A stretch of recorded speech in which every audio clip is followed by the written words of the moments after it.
Buenas tardes, bienvenidos a un episodio más del Estudio Aguerre. Volvimos, gente, después de una pausa hedonista. Nos encontramos en un mítico lugar de aquí de Guadalajara, un lugar con mucha historia, con una artista también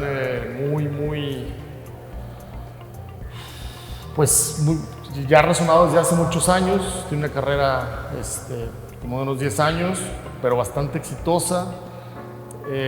Paola Ábalos. Paola, ¿cómo estás? Muy bien, muchas gracias. Gracias por la invitación. Estaba viendo tu obra y me gustó mucho como ese cambio que das, y estábamos hablando como de la residencia. ¿Cómo fue ese camino o sea, la exposición se llama Silencios Sonoros, ¿no? Así es. Pero pues es medio dicotómico porque tú también abriste, digamos, tu estudio al público. ¿Cómo te fue en esa experiencia? Pues creo que yo de alguna manera muy vulnerable, ¿no? Sí, de hecho, bueno, primero pues estoy muy agradecida con el museo, con la invitación. Maribel Arteaga me hace esta invitación a formar parte del programa que tienen de Artista en Residencia, que es un programa donde el museo invita a un artista a trasladar su taller a las salas del museo y durante un periodo de tiempo trabajar dentro de los muros del recinto y además abrirlo al público, ¿no? Que exista este diálogo con los visitantes del museo para conocer un poco más de los procesos que tenemos los artistas. Entonces, pues fue una sorpresa, fue toda una experiencia. Tuvimos alrededor de 2,600 visitantes, que todavía lo pienso y no sé en qué momento recibí tantas personas, tanto público, pero fue una experiencia, si bien agotadora, pero también muy enriquecedora, ¿no? O sea, era un ejercicio que nunca había hecho. Creo que pocos artistas, y podría decir, yo creo que ninguno, trabajamos bajo esas condiciones, ¿no? Si el ejercicio ya de residencia ya es como cambia nuestra perspectiva, salimos de nuestra zona de confort, abrirlo al público pues es todavía un reto aún más grande, ¿no? Claro. Y al final, o sea, ¿qué tipo de preguntas te hacían? ¿Te preguntaban sobre la técnica como tal, los pigmentos, el porqué del abstracto? ¿Qué era lo que te iban nutriendo? Pues recibí muchísimas preguntas, ¿no? Toda clase de preguntas. Como la finalidad de mi residencia sí era compartir el proceso de la encáustica, puesto que es una técnica muy poco trabajada, que cae durante muchos siglos en desuso, y a partir pues del siglo XX es que artistas como Jasper Johns, que es norteamericano y que fue la primera obra en encausto que yo veo, ¿no? Personalmente. Perdón, no te preocupes. Es que me llama la atención. ¿Por qué crees que en la historia de la encáustica haya decaído, digamos, como su uso?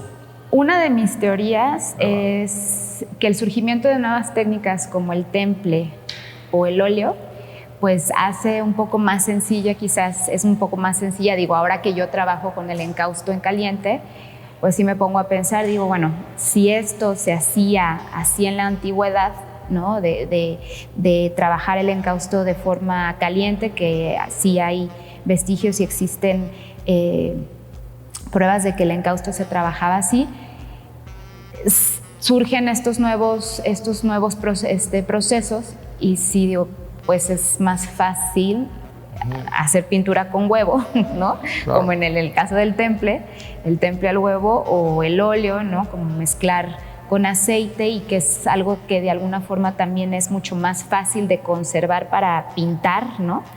O transportar también, sí, ¿no? exacto. Claro. Entonces, yo creo que, digo, desde mi experiencia, sí, ¿no? Y toda esta investigación que he hecho a lo largo de los años, Creo que puede ser ese uno de los motivos.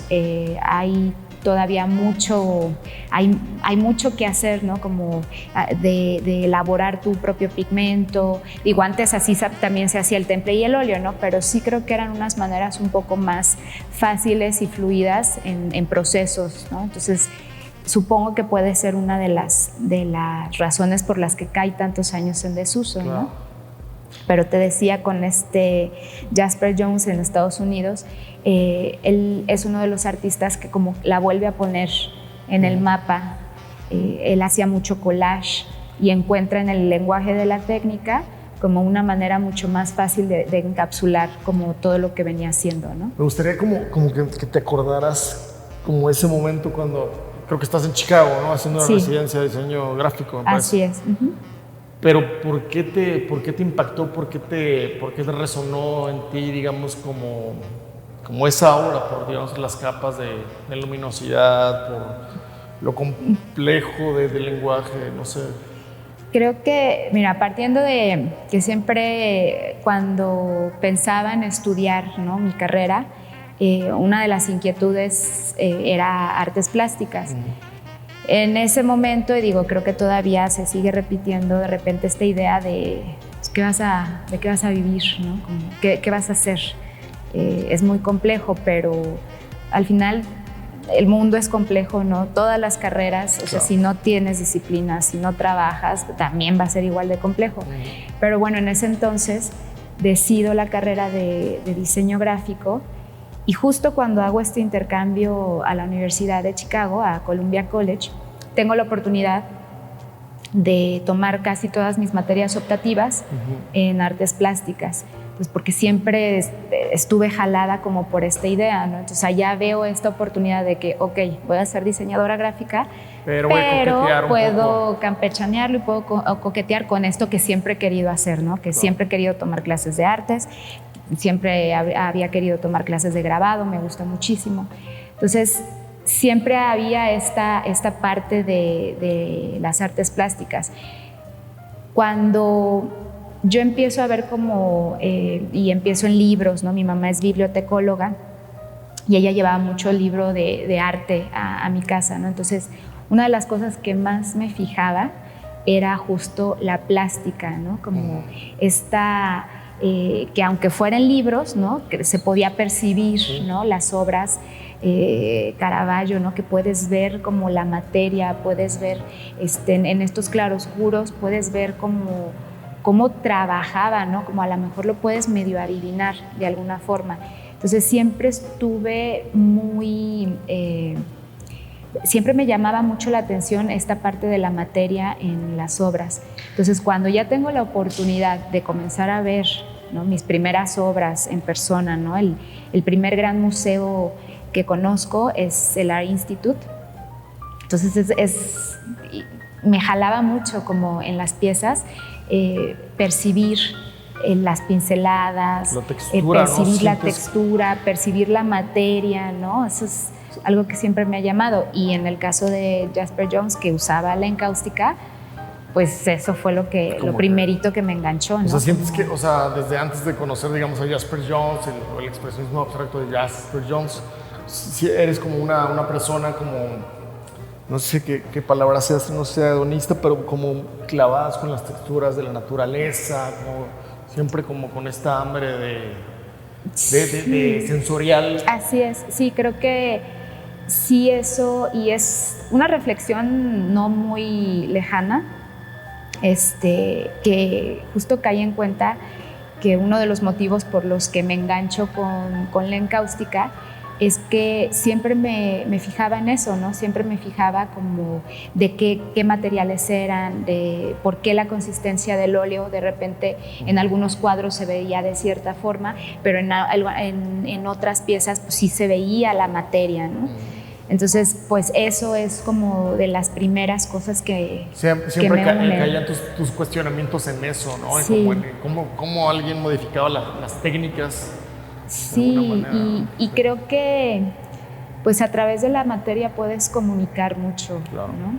Y la encáustica pues me permite como usar mucha materia, ¿no? Es lo que te quería preguntar, digo, porque yo no conozco mucho la encáustica, o sea, sé que calientas, digamos, esta cera de abeja junto con pigmentos, la vas separando, ¿no? Por colores.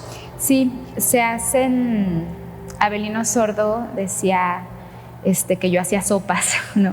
Porque mi taller de repente parece más una cocina que un taller de pintura, ¿no? Hay ollas de lenta cocción, estos sartenes eléctricos, o sea, claro.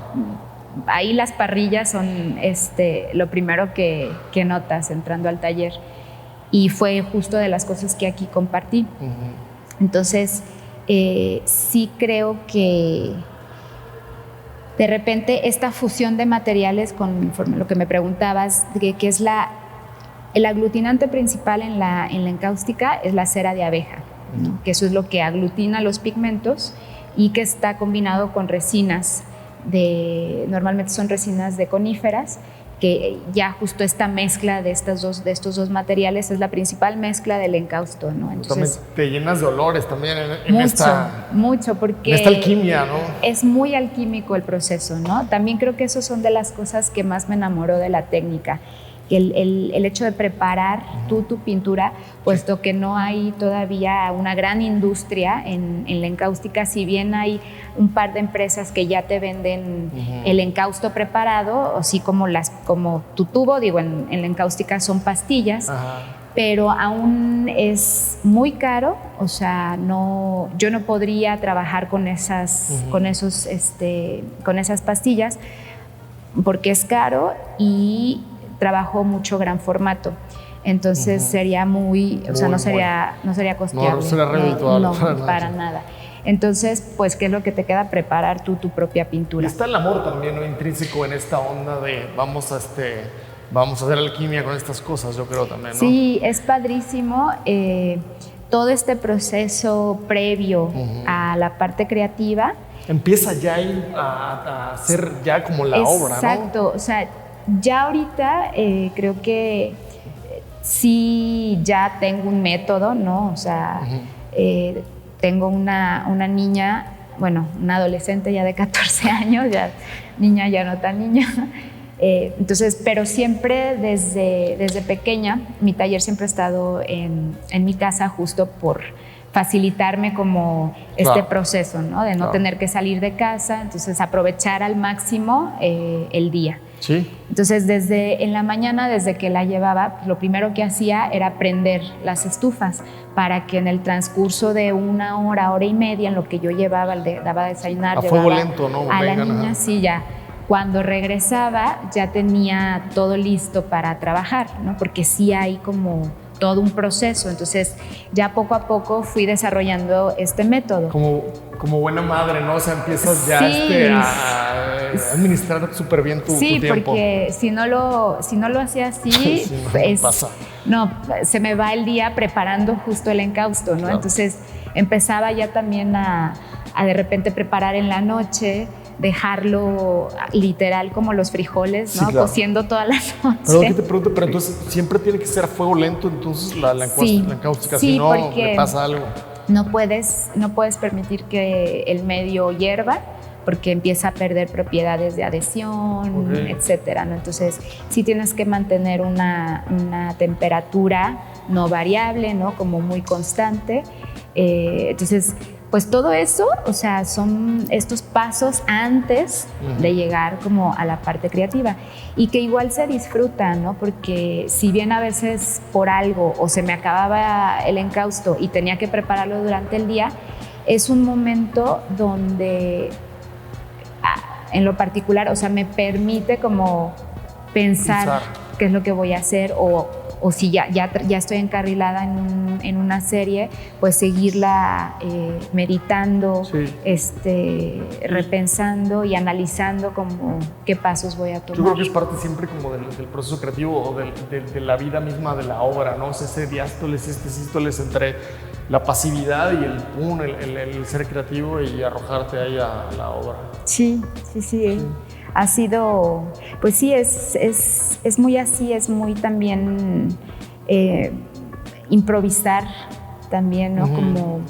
como no hay herramientas propias del encausto, ¿no? De la encáustica, sino también a lo largo del tiempo pues, te vas haciendo y vas construyendo tu taller, ¿no? O sea, a diferencia de repente de otras técnicas que ya todo está mucho más establecido, de que compras tu trementina, tus aceites, tu óleo, o sea, ya lo tienes, necesitas esto, ¿no? Claro. En el encausto, si bien ya hay ciertos lineamientos, pero todo vas añadiendo y añadiendo. Yo tengo herramientas que ni siquiera sé para qué sirven realmente, ¿no? Pero las veo y digo, entro a las lapalerías, las ferreterías, Sí, claro. que para muchos artistas son nuestros, o sea, son paraísos, ¿no? Así Sí. como es el Walt Disney, ¿no? De muchos artistas.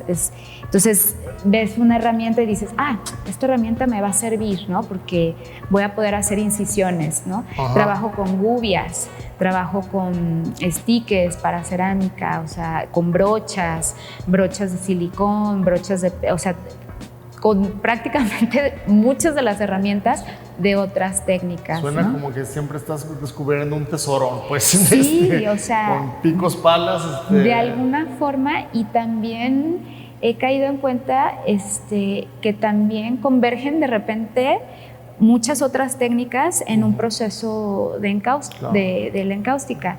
Como te decía, trabajo con gubias, ¿no? Y de repente me veo haciendo hueco grabado, ¿no? Tal cual. Porque estoy trabajando con la gubia, estoy raspando la cera, estoy haciendo incisiones que después cubro, después quito con los stickers, que digo, aquí ya estoy esculpiendo, ¿no? Estoy moldeando la cera. Entonces se convierte como en un proceso muy rico, ¿no? Sí. Y con una infinidad de posibilidades, sí, claro. ¿no? Que pues eso es lo que he estado experimentando a lo largo de estos 10 años, un poquito más, ¿no? Trabajando solamente con encáustica. Sí, suena todo lo que dices, que está, o sea, como infinito. En este caso, yo, por ejemplo, las que veo de estas piezas, yo digo, no conozco la encáustica, pero pareciera como que trabajas con mucho calor, ¿no? No sé si sea el caso. Sí, de hecho se trabaja con mucho calor porque trabajar el encausto caliente, en cuanto tú pones el brochazo, cuando tú sacas como esta cera de esta zona de calor, se enfría, ¿no? Es casi inmediato. Entonces, para tú poder moldear, para tú poder pintando, tienes que mantener de alguna forma el medio fluido, para eso, ¿no? la plancha y por eso la plancha, que me gusta, por ejemplo, hablar mucho de la plancha porque ya se convirtió en un personaje dentro de mi proceso. Pero más allá de la plancha, a mí me llamó la atención cuando habías presentado tu libro que se llama Grabar a fuego. Ajá, Grabar el fuego. Que hablabas del fuego como de una manera así tan que te iluminaba los ojos, como pues al final es un elemento que transforma los otros elementos, ¿no? Sí. O sea, decías que trabajar con el fuego no se los puedo explicar. Así es, sí, porque es un elemento tan potente y de tanta transformación, es un elemento transformador, entonces sentir de repente que eres capaz de alguna forma y que siempre tomando en cuenta que no eres el dueño, ¿no? De este elemento, que puede pasar cualquier cosa, digo, al final pues es peligroso también, claro. Pero de repente saberte como dominando como un elemento tan potente y transformador, pues sí te llena de adrenalina, ¿no? O sea, sí me gusta mucho prender el soplete y empezar a fundir. Esculpir con el fuego, y esculpir, ¿no? Porque además es tan potente en el medio que no siempre puedes saber qué es lo que va a pasar, ¿no? Entonces también este factor sorpresa, este factor de pensar qué vas a hacer con lo que suceda, ¿no? Cómo vas a improvisar o cómo tú vas a adaptar o manipular el accidente, ¿no? Pero lo puedes manipular fue un rato, pero no controlar al 100% exactamente, tampoco, ¿no? Porque de repente te pasas, ¿no? O sea, de repente es de chin, ¿no? Pues ya ahora ya todo esto ya se ritió, ¿no? Me pasé. Pero también eso se da mucho como en mi proceso, ¿no? Como cuando me llegan a pasar ese tipo de accidentes, que a veces también ya estoy esperando, ¿no? Como sí, ¿no? El factor con sorpresa esta del de fuego anda, también. ven para ver cómo te voy a abordar, ¿no? Claro. A ver cómo es esta adrenalina de saber qué puedo, o sea, de qué puedo ser capaz, ¿no? Cómo puedo transformar lo que está sucediendo y que no controlo hasta cierto punto, ¿no? Más que controlarlo, es cómo adaptarlo o cómo transformarlo, ¿no? Pero qué chido, lo escribes como los elementos, como si fueran tus aliados, ¿no? Está bien chido de esa manera, porque al final terminan siendo tus aliados para hacer obras de arte. Sí, yo creo que sí, definitivamente el lenguaje de la técnica se ha convertido en mi aliado perfecto para poder transmitir justo a través de la materia, que es algo muy importante en mi proceso, las ideas, los conceptos, ¿no? que estoy trabajando en el momento, ¿no? Te quería preguntar, silencios sonoros, ¿por qué silencios sonoros? Híjola, bueno, así no como... quiero hablar de esto. No te creas que son los otros. Cuando me invitan a la residencia, me preguntaban si le ponía nombre a la residencia, ¿no? Como, ¿qué nombre le vas a poner? Yo decía, pues no sé, o sea, y estuve durante un par de semanas como pensando, ¿y cómo voy a titular mi residencia, no? Y pues, no, o sea, no sé si entre la emoción, pero no salió título, ¿no? Y decía, pues es que cómo, o sea, no podía nombrar algo que ni siquiera sabía que iba a pasar, ¿sabes? Es mi primera residencia y es mi primer ejercicio, pues, masivo, ¿no? Como es la primera vez, o sea, que decido, porque ni siquiera en mi taller, o sea... Sí, presentas tu taller, te presentas a ti. Ni siquiera en mi taller es de, sí, pásale y vente para que veas cómo trabajo, o sea, nunca, ¿no? O sea, nunca se había dado una cosa así. Entonces, pues no sabía, ¿no? No encontraba la forma porque no sabía qué iba a suceder. Entonces, a partir del día 1 que abro la residencia, a la segunda semana aproximadamente, pues me entra como una pequeña crisis de estar aquí, de ya dimensionar qué era lo que estaba pasando, ¿no? Empezar a ver la cantidad de gente que me estaba visitando.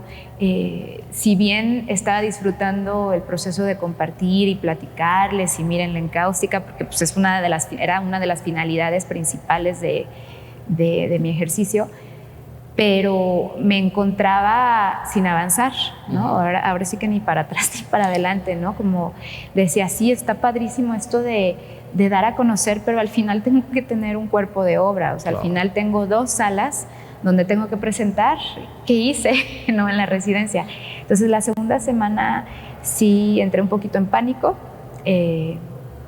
porque no avanzaba, ¿no? Y empezaba a pensar como, ¿por qué no avanzo? ¿Por qué estoy tan bloqueada, no? Y empiezo a reflexionar que pues es un ejercicio que nunca había hecho, y 2, que normalmente pues trabajo en silencio, ¿no? En alguna ocasión yo ya había trabajado esta idea del silencio, pero desde otra perspectiva, ¿no? De una perspectiva súper personal, en mi taller, explorando esta idea de la ausencia y todo, y aquí era todo lo contrario, ¿no?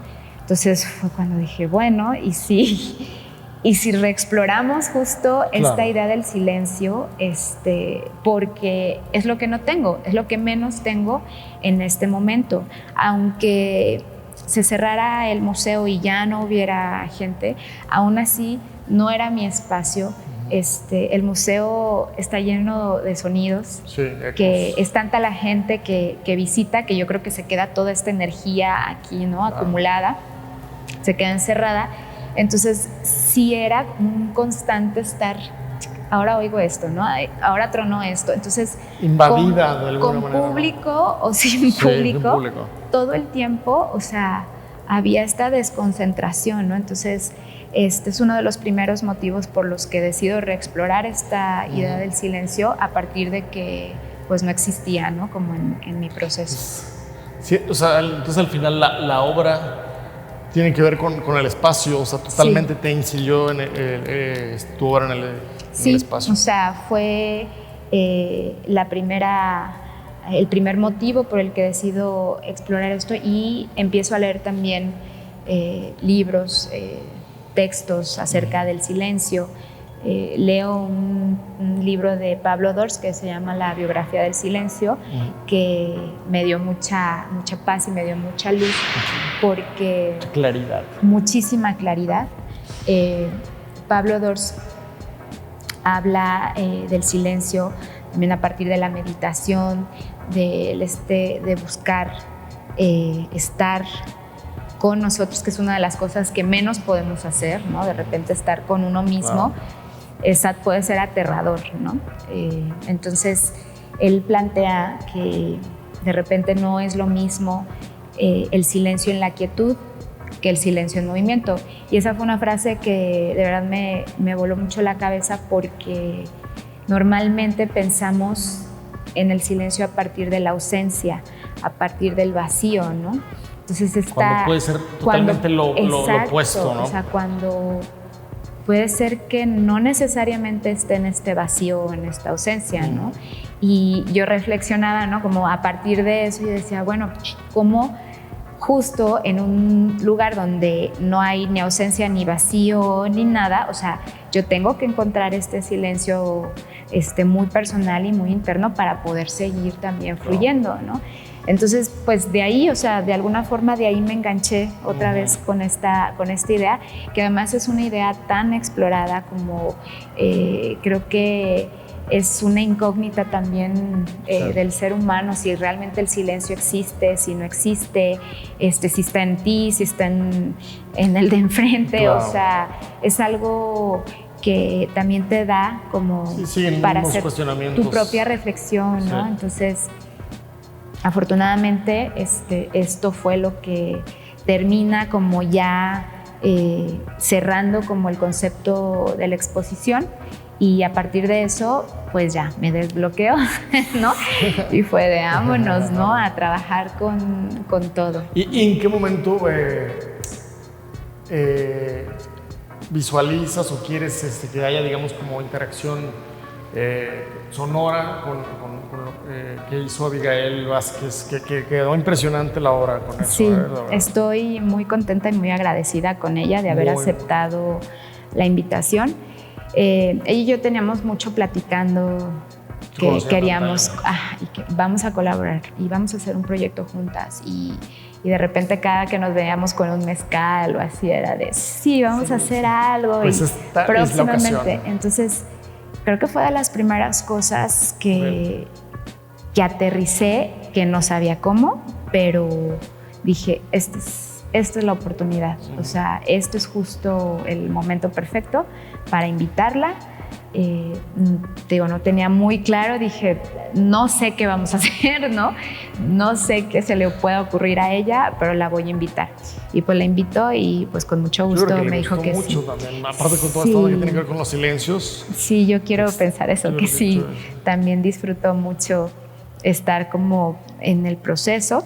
Empezamos a platicar, le empecé a platicar de mi proceso técnico primero, ¿no? De lo que es la encáustica, ella empieza también a ver cómo es mi forma de trabajo, y posteriormente me visita dentro de la residencia y empieza a ver como el avance ya con la idea preconcebida, pues de lo que íbamos a trabajar, de lo que iba a trabajar en la exposición, y pues empieza ella a trabajar. Yo creo y creía pues que iba a ser un reto también para ella, puesto que ella trabaja justo con lo opuesto que es el sonido, ¿no? Entonces también para mí era como una forma también de empatar también esta sensación que yo estaba teniendo de estoy buscando el silencio a partir de un entorno que no lo tiene, ¿no? Entonces ella como música que trabaja con el sonido, ella tiene que buscar el silencio. Sí, estaba como muy curiosa de saber cómo ella iba a interpretar y cómo ella iba a conceptualizar la idea del silencio a partir del sonido. John Cage dice, ¿no? Tiene una pieza donde no se escucha nada, ¿no? Y es el silencio, y él es de los personajes que dice que el silencio no existe, ¿no? Entonces, decía, bueno, ella, o sea, cómo percibe esta idea del silencio y cómo la va a poder plasmar, porque al final era cómo tú ambientas estas salas, ¿no? Cómo tú vas a ambientar y vas a transmitir esta idea del silencio a través del sonido. O esta extensión de esta pieza, de sí, una forma y primero pensábamos en una pieza, ¿no? O sea, recuerdo como que el primer saque, ¿no? de ideas fue de yo proponerle que generara como una pieza a partir de una pieza mía, pero pues se fue extendiendo, ¿no? Como la idea, y ya acordamos que iba a ser una sala completa. Está chido porque pues, se maneja, ¿no? Esta pieza clara, la otra oscura, esta en silencio, la otra con sonidos, entonces está... Sí, y es esta dualidad y este juego que justo a partir de todo lo que empiezo a leer es lo que empiezo a pensar. O sea, pues hay una dualidad, existe, no existe, está en el vacío, está en el movimiento, está en el todo, está en la nada. Entonces creo que se representa muy bien con la parte, la sala negra y la sala blanca, ¿no? En la sala blanca también el color blanco de alguna forma ha sido idea pues de la nada, ¿no? Del comienzo, del todo. Entonces el negro también, la ausencia. Claro. Entonces es todo un viajezote, ¿no? Sí.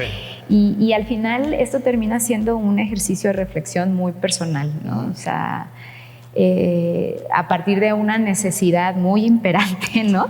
Que viví dentro de la residencia. Encontrar un silencio. Entonces es como encontrar tu centro de alguna manera, ¿no? Es un ejercicio súper personal de cómo encontré justo la forma de encontrar mi centro y de poder avanzar y combinarlo además con el ejercicio de compartir el proceso técnico, que era una de las prioridades también de la residencia. Pero también, ¿no? Es como muy iluminador, pues, ¿no? También sí, abrir. Y me gustaba pensar mucho que la gente que había venido a la residencia, cuando viera las piezas ya terminadas, cuando viera la exposición terminada, iba a ser como cerrar este círculo que de repente me he encontrado con coleccionistas, con personas que conocen mi trabajo, pero que sí cuestionan así como, ¿cómo está hecho? ¿No? Así como, pero ¿cómo? ¿No? ¿Es cera? ¿No? Y a pesar de que lo externo todo el tiempo, ¿no? De que digo, la encáustica es un proceso donde el aglutinante es la cera, pero no termina de bajar la idea, ¿no? Porque estamos como tan acostumbrados a pensar en la pintura, como con pues no es estereotipo, sino como con el asunto del pincel, el tubo de pintura, o sea, entonces pintar de repente con otras cosas que no son un pincel y un tubo de pintura, como que se te mueve ahí todo, sí, ¿no? Hay como que muy pocas referencias visuales también sobre, digamos, como ese proceso también, ¿no? La gente no...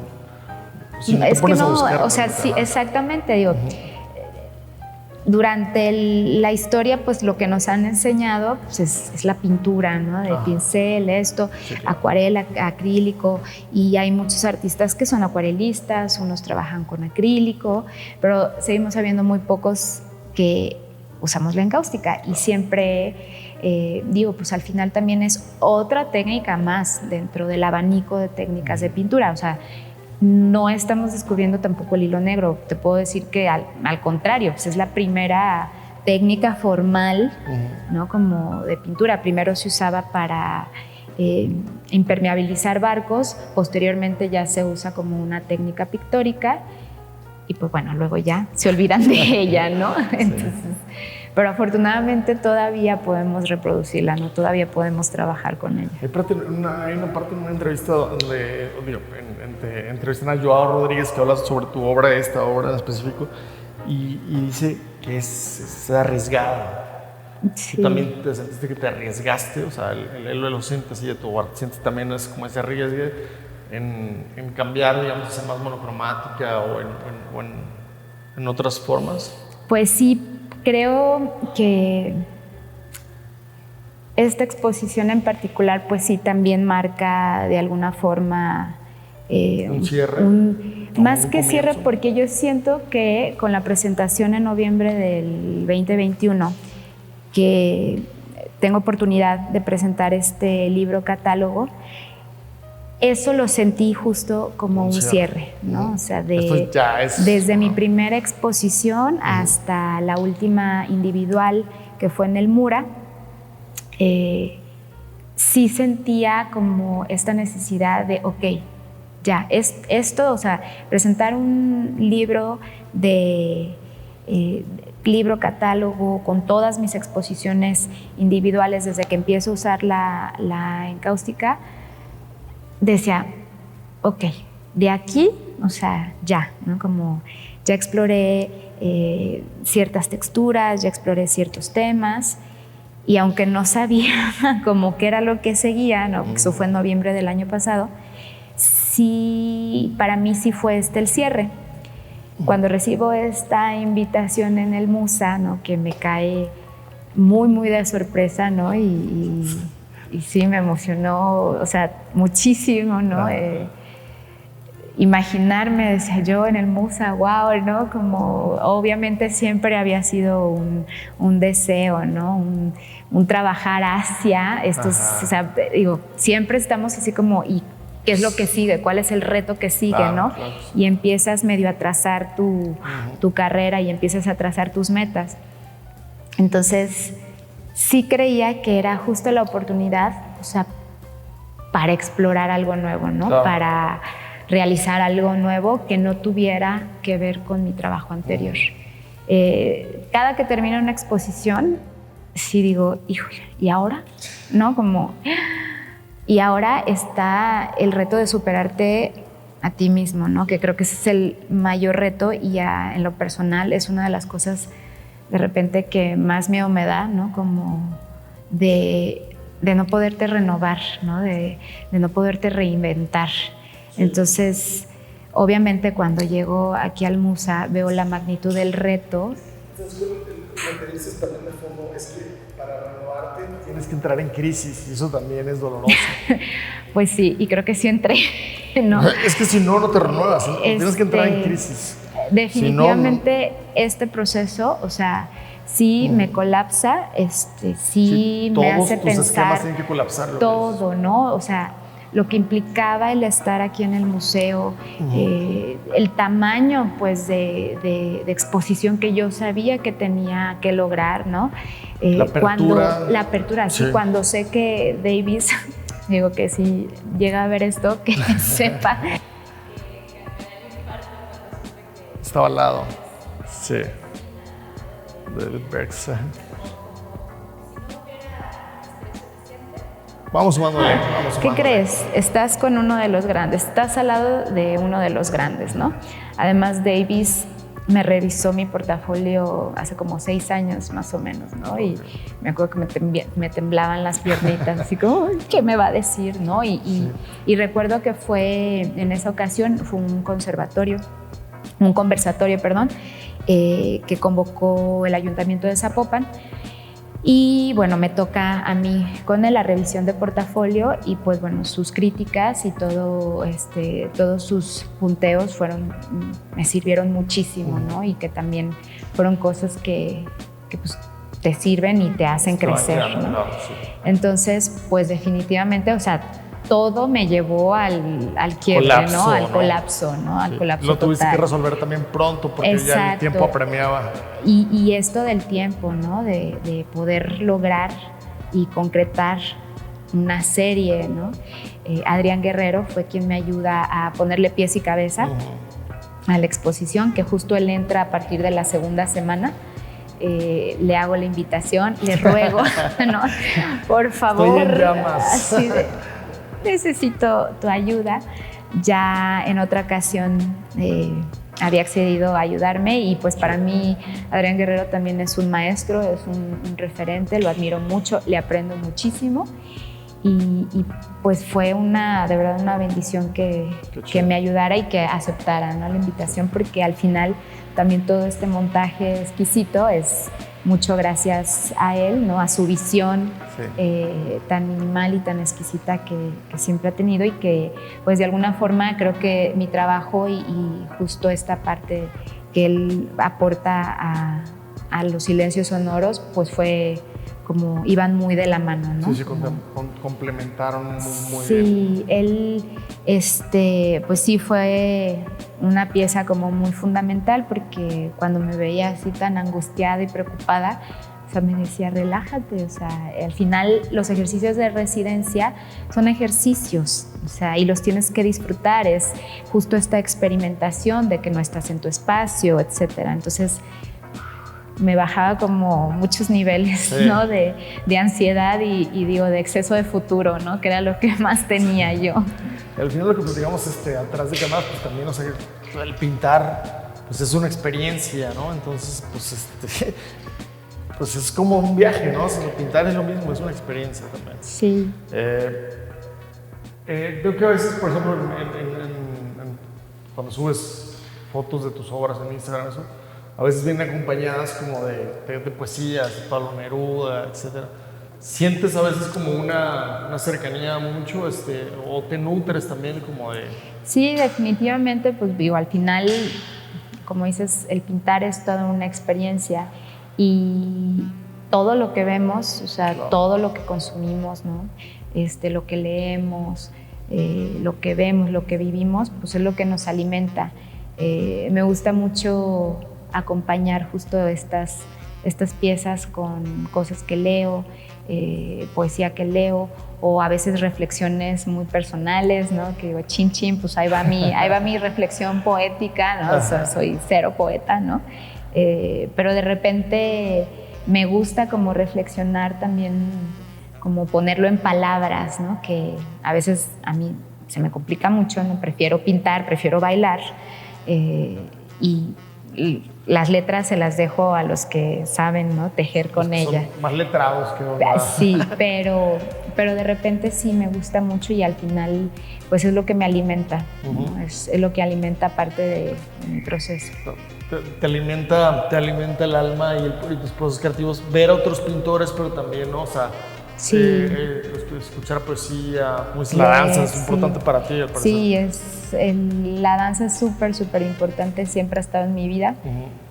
Si bien no lo hice profesionalmente, porque soy artista plástica, ¿no? Pero también estuvo, sí, era parte, era una de las cosas que quería hacer en la vida, ¿no? Cuando estaba adolescente, sí pensé como, bueno, yo quiero ser bailadora de flamenco, ¿no? Pero igual, o sea, si las artes plásticas de repente no me iban a dejar, el ser bailadora flamenco menos, ¿no? Se más inhóspito al paisaje. Sí, entonces en ese tiempo, ahora hay muchísimo más auge. Sí. Y hay mucho más interés, y se está moviendo mucho mundialmente este tema del flamenco, lo cual me da mucho gusto, porque digo, ay, ahora me entienden, ¿no? Porque siempre fui la loquilla del flamenco, ¿no? Desde que soy chiquita. Pero pues es parte, ¿no? Como es una parte muy importante en mi proceso, porque de alguna forma, ya aunque lo haga de una forma como un hobby, ¿no? Es el momento donde estoy en el aquí y en el ahora, o sea, cuando estoy pintando, sí, pero como que cuando logro desconectarme del mundo y resetearme y todo, es justo como en esta parte de la danza, y eso me resetea y me alimenta, es mi yoga, es mi gimnasio, es tu meditación, es mi meditación, movimiento, sí. Claro. Sí, el estar en movimiento, y que a veces también creo que se refleja mucho en mi obra, porque justo esta parte del movimiento es muy presente en mis trazos, ¿no? Es muy orgánico, siempre, difícilmente ves cosas muy geométricas en mi obra, ¿no? A pesar de que soy diseñadora gráfica y que eso también influye mucho en mi proceso. La parte de la perspectiva, el equilibrio, teoría del color, teoría de la forma, o sea, toda esta formación de diseñadora y de comunicadora gráfica evidentemente también está en mi obra, pero no, siento que sí no soy nada cuadrada, ¿no? O sea, claro, como si fluyo mucho, ¿no? Que entonces sí relaciono mucho como estos procesos de la danza como trasladarlos con la de alguna pintura, manera, ¿no? así como es la forma de mi trazo. Corporalidad, ¿no? De alguna manera, así como dices. Sí, y además que al final también es muy físico, ¿no? Como lo que yo hago, ¿no? Siempre me estoy moviendo, estoy trepada arriba del cuadro, ¿no? Entonces, alcanzando la puntita, porque soy muy chiquita, ¿no? Y como los formatos a veces superan mi estatura. ¿Sí te gusta el formato mediano o mediano grande? Sí, ¿no? sí tiendo mucho al formato grande. A veces lo complicado es acomodarlo, ¿no? Porque tiene que ser siempre en horizontal, ¿no? Trabajar, porque no hay otra manera, ¿no? Sí, difícilmente trabajo, o sea, vertical, siempre trabajo en horizontal, claro, puesto que el medio es muy fluido. No te deja. Entonces, claro. a veces puede que de repente cuando creo ciertas texturas donde la temperatura es un poquito menos elevada, que el encausto está un poco más pastosito, se puede aplicar con espátula y sí se puede trabajar. Claro. ¿Sí, no? Levanto normalmente así como para ver cómo va la cosa, pero también he aprendido como a visualizar y a imaginar. Me imagino mucho lo que quiero hacer, o sea, no boceto, sino sí lo imagino y lo imagino y lo imagino mucho, ¿no? Normalmente. Hablabas en algún momento sobre un cuadro que sí era una pintura, pero era de este pintor Gustav Klimt, que estaba en tu casa, pero como que fue como de, no sé si fue tus primeras como acercamientos con la pintura. Sí, es un Salomé, que mi mamá es una copia. Una copia traemos ahí entre la discusión que yo creía que era una impresión y me dice, no, era una copia, o sea, había pintura. Había pintura ahí, claro. Es lo que te digo, o sea, desde chica, clavada, o sea, con la bien textura. clavada con la textura, ¿no? Así es que yo sí me acuerdo, ¿no? Como de las texturas. Entonces era una copia que ella le compra a alguien, no recuerdo si fue en una subasta o se lo vendió, bueno, pero fue algo que me acompañó durante gran parte de mi infancia. Entonces, además, la imagen era muy fuerte, ¿no? Era Salomé cortándole la cabeza y Salomé con la cabeza aquí.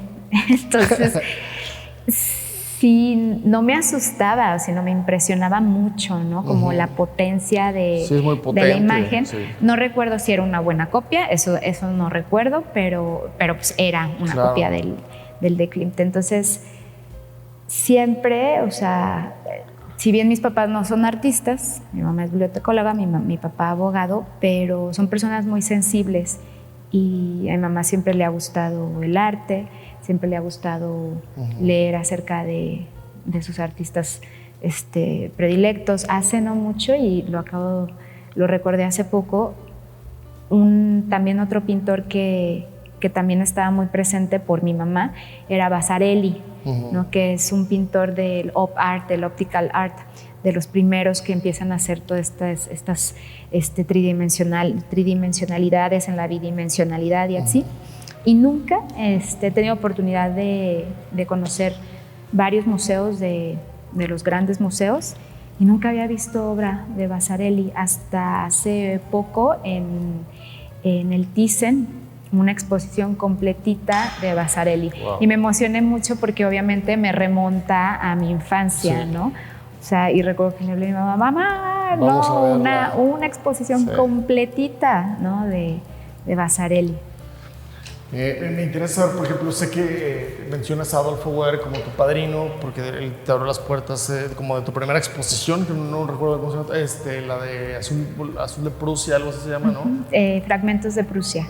¿Es en donde Adolfo Weber tenía su no, anteriormente yo Adolfo Weber lo conozco, no vivía en Guadalajara, soy de Guadalajara, pero tenía muchos años sin vivir. Ciudad de México, creo. Estaba en la Ciudad de México, anteriormente viví en Estados Unidos muchos años, entonces venía, me estacioné un par de años en la Ciudad de México y cuando decido regresar a Guadalajara, pues ya tenía mucho tiempo sin estar aquí en la ciudad.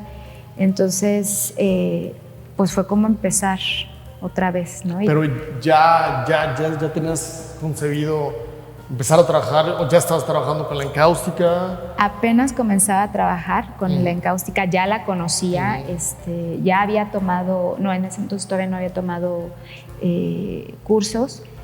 Posteriormente fue cuando me fui a Nueva York, pero conozco a Weber, me presentan a Weber, un amigo en común que él y yo tenemos, y él en ese entonces tenía un café que se llamaba Prana. Y recuerdo que fue la primera vez así como que dije, voy a hacer una serie completa en encáustica, ¿no? Ya no me acuerdo, o sea, a dónde quedaron muchas de esas piezas. Ajá. Pero fue el primero que confió en mí, o sea, sí, vente, ¿no? Y ese fue la primera vez. Tenían una galería arriba de ese cafecito que estaba en el centro, no recuerdo las calles, pero era como por las 9 esquinas, por ahí. Y a partir de entonces, o sea, es cuando él, o sea, me hace pensar en que esto era serio, ¿no? O sea, como lo que estás haciendo tiene futuro, ¿no? Y yo, ¿es en serio? ¿No? Así como, wow, ¿no? Y aunque yo ya traía la inquietud de hacer esta transición, pero pues obviamente no me animaba, ¿no? Y menos recién llegando a la ciudad donde prácticamente estaba volviéndome a conectar con amigos, ¿no? ¿Tú querías regresar a tu ciudad? Sí, yo quería regresar, entonces por eso digo que Weber es... Pero ya convertida ya en artista, caray, ¿no? Pues sí, ¿no? Sí. Pero es difícil, sí, ¿no? Entonces... Pero qué loco, es un viaje, ¿no? O sea, a veces tener que salirte tú para autodescubrirte, explorarte o ser franco contigo mismo y regresar. Y volver a regresar, sí. Pues lo que dice, nadie es profeta, ¿no? Sí, claro. En su tierra. Pero al final tienes que hacer ese viaje como arquetípico, ¿no? El del héroe, de alguna manera. Sí. Entonces, pues ya mi primera exposición que yo considero como tal, también es una invitación de Adolfo Weber y es en el segundo piso del primer piso. Del primer piso de la del primer piso, claro. Este también lugar emblemático aquí en la ciudad, claro. De jazz. Edu tenía este espacio que cuando me lo ofrecen a través de Adolfo Weber, pues obviamente digo que sí, ¿no?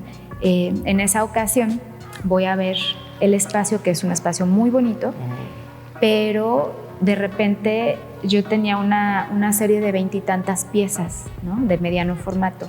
Y cuando veo el espacio no había muros, porque es un edificio donde vidrio y nada más hay un pasillito. Y yo decía, ¿y dónde voy a colgar mis 20 y tantas piezas, ¿no? Entonces, en esa ocasión, pues me ayudaron. Un amigo que es todo un genio, me dijo, no te preocupes, transformamos el espacio, ¿no?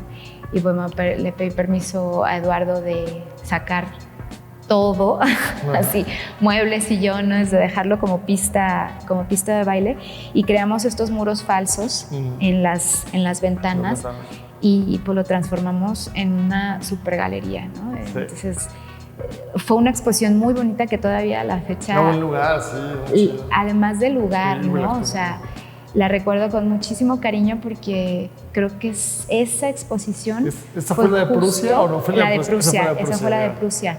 Y fue cuando dije, o sea, quiero hacer esto, o sea, de lleno, ¿no? Y dejo en ese entonces el diseño, todavía estaba trabajando como diseñadora, y ahí fue donde, ¡pum!, hago el brinco. Ahora sí ya me aviento del vacío.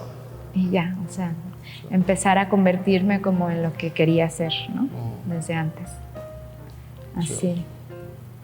Pues faltan muchísimas cosas por hablar, obviamente, pero pues yo sé que me pasas muy ocupada, pero nos dio muchísimo gusto conversar contigo y que la gente te pueda conocer un poquito más, más de tu obra, pero más de ti y cómo también, como Paola Ábalos también se nutre de otras cosas para a su vez así nutrir también su obra.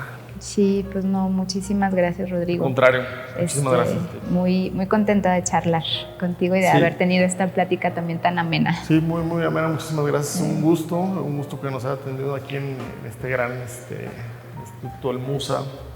Pues nada, Paola, muchísimas gracias. Estás como Paola Ábalos en Instagram, de ahí En Instagram estoy como Paola-Ábalos P, de Paola, Paola-Ábalos P. Y en Facebook estoy como Paola Ábalos Artista, y así es como me pueden encontrar. ¿Y algún adelanto? ¿Apenas ahorita estás descansando de toda esta onda?